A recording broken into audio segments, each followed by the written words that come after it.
एक बार की बात है, किसी गांव में एक ग्वाला रहता था जो एक रेवड़ का चरवाहा था। वह प्रतिदिन दोपहर में अपने रेवड़ को पीपल के पेड़ के नीचे विश्राम कराने के लिए लाया करता था। एक दिन पीपल के पेड़ ने ग्वाले से कहा कि यदि तुम प्रतिदिन मेरे जड़ में दूध उड़ेलोगे तो मैं तुम्हें एक वरदान दूंगा। ग्वाले ने उस समय से पीपल के जड़ में प्रतिदिन दूध चढ़ाना शुरू कर दिया। कुछ दिनों के उपरांत उसने वहां देखा कि जमीन में एक विव्र है। उसने सोचा कि यह दरार पीपल के जड़ के फैलने के कारण पड़ी होगी, लेकिन सच्चाई यह थी कि वहां एक सांप दफन था जो वह दूध पीकर धीरे धीरे स्वस्थ हो गया। और एक दिन सांप ने वहां की जमीन में दरार करके बाहर प्रकट होने लगा। उसे देखकर ग्वाला भयभीत होकर डर गया और समझने लगा कि सांप अब उसे निश्चित ही डस लेगा। परंतु सांप ने कहा कि डरो मत, मैं निम्न लोक का बंदी था और तुमने मुझ पर दया अनुग्रह करके मुझे वहां से स्वाधीन किया है। अब मेरी आकांक्षा है कि मैं तुम्हारे प्रति कृतज्ञता प्रकट करूं और तुम्हें तुम्हारी इच्छा अनुसार वरदान दूं। ग्वाले ने कहा कि आप स्वयं ही यह तय करें कि आपको मुझे क्या वरदान देना चाहिए। तब सांप ने उसे अपने ओर समीप बुलाया और उसके अतिशय लंबे बालों पर एक जोर की फूंक छोड़ी। उसके बाल सोने के जैसे चमकने लगे। सांप ने कहा कि इस बाल के कारण तुम्हें एक पत्नी प्राप्त होगी और तुम अत्यंत शक्तिशाली हो जाओगे। जो कुछ भी तुम कहोगे वह घटित सच हो जाएगा। लड़के ने पूछा कि कैसी चीजें घटित सत्य होंगी। सांप ने उत्तर दिया कि यदि तुम कहोगे कि कोई अमुक व्यक्ति की मृत्यु हो जाए तो उसकी मृत्यु हो जाएगी। यदि तुम कहोगे कि कोई अमुक व्यक्ति जीवित हो जाए तो वह जीवित हो जाएगा। लेकिन यह बात तुम किसी को भी बिल्कुल मत बताना, यहां तक कि जब तुम विवाह करोगे तो अपनी पत्नी को भी यह बात मत बताना। यदि तुमने ऐसा किया तो यह शक्ति लुप्त हो जाएगी। कुछ समय के बाद लड़का एक दिन नदी में स्नान कर रहा था। स्नान के दौरान उसका एक बाल टूटकर बाहर आ गया और एक माया ने उसे लेकर पत्ते में लपेटकर बहते हुए पानी की धार में छोड़ दिया। नदी के नीचे की ओर एक राजकुमारी अपनी सेविकाओं के साथ स्नान कर रही थी और उन्होंने एक पुड़िया को पानी में बहते हुए सीधे राजकुमारी की ओर जाते हुए देखा। राजकुमारी ने उसको पकड़ा और खोलकर देखा कि उसमें एक बाल है जो सोने जैसा चमक रहा था। बाल की लंबाई मापने पर पाया कि वह लगभग 6 फीट लंबी थी। इस प्रकार राजकुमारी ने फिर बाल को अपने कपड़े में बांधकर रख लिया और अपने महल लौट आई। वह अपने कक्ष में चली गई और स्वयं को कक्ष में बंद कर लिया। उसने खाना पीना और किसी से भी बातचीत करनी बंद कर दी। उसकी मां जब रानी ने अपनी 2 सहचरियों को राजकुमारी से कारण पूछने को भेजा कि क्या मामला है, तो राजकुमारी ने कहा कि वह न तो उठेगी और न ही भोजन करेगी जब तक वह लोग उस सुनहरे बाल वाले व्यक्ति को ढूंढ कर नहीं लाएंगे। यदि वह कोई पुरुष है तो उसे उसका पति बनना होगा। यदि वह कोई स्त्री है तो उसे आकर उसके साथ उसकी सखी बनकर रहना होगा। जब राजा और रानी ने यह सुना कि एक सुनहरा बाल नदी में तैरता हुआ ऊपर से नीचे की ओर आया था, तो वह अपनी बेटी राजकुमारी के पास गए और कहने लगे कि एक बार वे हरकारों को नदी के ऊपरी धार की ओर उस सुनहरे बाल वाले व्यक्ति को खोजने के लिए भेजेंगे। तब जाकर राजकुमारी आश्वस्त हुई और उठकर भोजन किया। उसी दिन राजा ने हरकारों से कहा कि वे जाकर नदी के सभी गांव में सभी ग्रामीणों से पूछकर उस सुनहरे बाल वाले व्यक्ति का पता लगाएं। इस प्रकार हरकारों ने बाहर जाकर नदी के दोनों किनारों के गांवों में उस सुनहरे बाल वाले व्यक्ति के बारे में मालूम करने का प्रयास किए, परंतु यह कोशिश निरर्थक सिद्ध हुई और वे बिना किसी सूचना के वापस लौट आए। फिर पवित्र भिक्षुणियों को सुनहरे बाल वाले व्यक्ति के तलाश में भेजा गया, लेकिन वे भी विफल होकर लौट आए। तब राजकुमारी ने कहा कि यदि तुम लोग उस सुनहरे बाल वाले व्यक्ति को नहीं खोज सकते हो तो मैं फांसी के फंदे पर लटक कर अपने प्राण त्याग दूंगी। उसी समय एक पालतू कौआ और एक पालतू तोता, जो कि जंजीर से बंधे हुए वहीं बैठे थे, बोलना शुरू किया कि तुम लोग कभी भी उस सुनहरे बाल वाले व्यक्ति को नहीं खोज पाओगे, क्योंकि निश्चय ही वह घने जंगल के अंदर कहीं रहता होगा।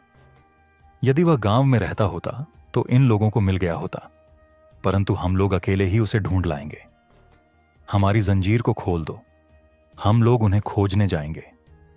इस प्रकार राजा ने उन्हें जंजीर में से मुक्त कर दिया और यात्रा को आरंभ करने से पहले उन्हें अच्छा भोजन परोसा, क्योंकि वह मनुष्यों के भांति अपना राशन नहीं ढो सकते।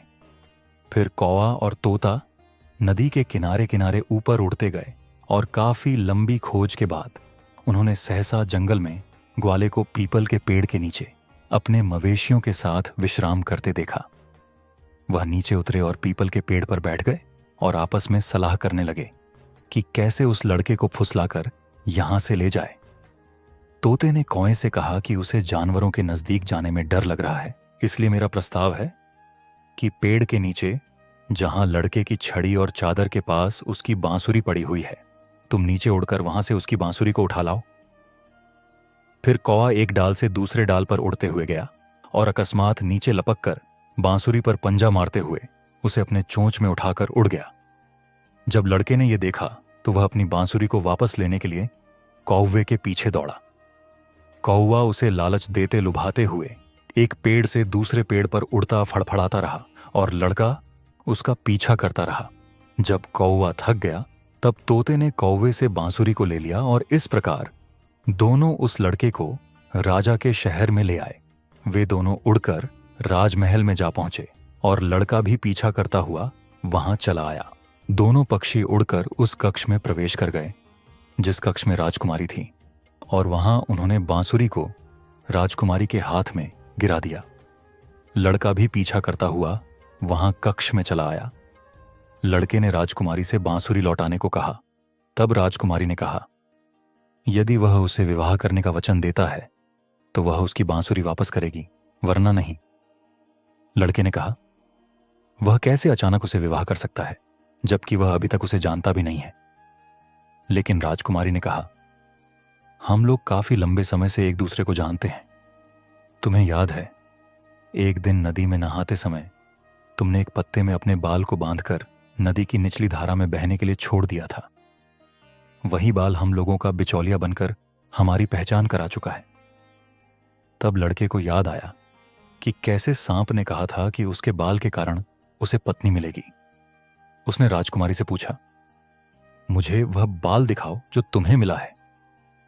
इस प्रकार राजकुमारी ने वह बाल लाकर दिखाया जो कि बिल्कुल उसके बाल की तरह लंबे और चमकीले थे। तब लड़के ने कहा, हाँ, यह मेरे ही बाल हैं। राजकुमारी लड़के को अपने माता पिता के पास ले गई और उनसे कहा कि उसकी मनोवांछित इच्छा पूरी हुई है।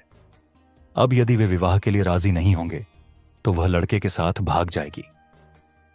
इस प्रकार पाणी ग्रहण का दिन निश्चित किया गया और निमंत्रण पत्र बांटे गए। यह परिणय संपन्न हुआ। लड़का शीघ्र ही अपनी दुल्हन के अनुराग में खो गया और अपने मवेशियों को, जिन्हें उसने जंगल में बिना किसी देखभाल के छोड़ दिया था, उन्हें भूल गया। लेकिन कुछ समय के बाद उसे मवेशियों की याद आई। उसने राजकुमारी से कहा कि उसे अपने मवेशियों के पास वापस जाना है। क्या वह वहां उसके साथ जाना चाहेगी या नहीं? राजकुमारी ने कहा कि वह अपने माता पिता से अनुमति लेकर उसके साथ जाएगी। तब राजा ने उन दोनों को विदाई का जेवनार दिया और ग्वाले को अपने राज्य का आधा हिस्सा भी दिया। राजा ने ग्वाले को अपनी संपत्ति में से हाथी, घोड़े और अन्य मवेशी भी दिए और कहा, तुम स्वतंत्र हो और जो चाहो करो। तुम यहां भी रह सकते हो या अपने घर भी जा सकते हो, लेकिन यदि तुम यहां रहने का निर्णय करते हो तो मैं तुम्हें कभी वापस नहीं जाने दूंगा। लड़के ने किसी भी प्रकार से अपने मवेशियों को, जिन्हें उसने अकेले जंगल में बिना किसी की देखभाल के छोड़ दिया था, वहां जंगल में जाकर देखा। उसने पाया कि सभी मवेशियों की मृत्यु हो चुकी है।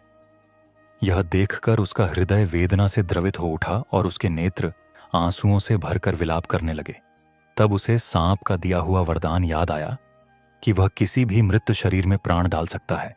उसने अपने इस शक्ति के परीक्षण का निर्णय लिया। इसलिए उसने अपनी पत्नी से कहा कि उसे इन मृत गायों का उपचार करना होगा, उन्हें दवा देनी होगी। उसने जंगली जड़ी से मृत मवेशियों के नाक के पास हवा की और जैसे ही उसने ऐसा किया, साथ ही साथ उसने कहा, जी उठो। देखते ही देखते एक के बाद एक सारे मवेशी उठकर खड़े हो गए और अपने बछड़ों के लिए रंभाने लगे। सांप के वरदान को सत्य साबित होते देख लड़के ने ऊंचे स्वर में कृतज्ञता प्रकट की और एक बड़े बर्तन में दूध भरकर पीपल के जड़ में उड़ेल दिया। सांप दोबारा आया और उसने राजकुमारी के बालों पर भी फूंक मारकर उन्हें भी सोने की तरह चमकीला बना दिया। अगले दिन उन लोगों ने अपने सभी मवेशियों को इकट्ठा किया और हाँकते हुए वापस राजमहल की ओर चल पड़े। दोनों राजा द्वारा प्राप्त आधे राज्य पर शासन करते हुए प्रसन्नतापूर्वक वहां रहने लगे। कुछ वर्षों के बाद लड़के को ऐसा लगा कि वह सांप उसके माता पिता की तरह था और वह आतुरता में सांप से यथोचित ढंग से विदाई लिए बिना वहां आ गया है। इसलिए वह यह देखने के लिए फिर से उस पेड़ के पास गया कि क्या वह सांप अभी भी वहां है, लेकिन वह सांप तो वहां नहीं पाया गया। तब उसने पीपल के पेड़ से पूछा। पेड़ ने भी कोई उत्तर नहीं दिया। अंत में निराश होकर दुखी मन से वह घर वापस आ गया। कथा पसंद आई तो लाइक शेयर करें। देव भक्ति की शक्ति से जुड़ने के लिए सब्सक्राइब करें और बेल आइकॉन दबाएं।